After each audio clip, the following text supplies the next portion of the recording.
కష్టాలనేవి చిన్ననాటి నుంచే సిల్క్ స్మిత చుట్టూ ఉన్నాయి. ఆమె పుట్టినప్పటి నుంచే పేదరికం వెక్కిరించింది. దాంతో 4వ తరగతిలోనే చదువుకు కూడా స్వస్తి చెప్పింది.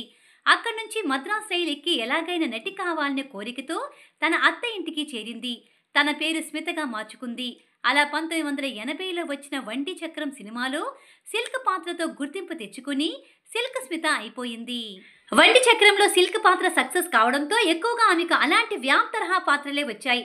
పైగా మలయాళంలోనూ కెరీర్ కొత్తలో కొన్ని అడల్టరేటెడ్ సినిమాలు చేసింది సిల్క్ స్మిత.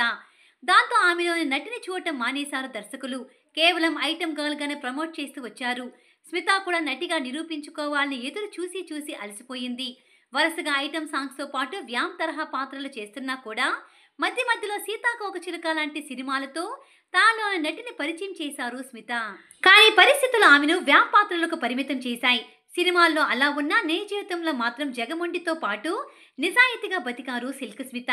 ఎవరైనా తన దగ్గర అసభ్యంగా ప్రవర్తిస్తే కొట్టిన సందర్భాలు కూడా చాలానే ఉన్నాయి.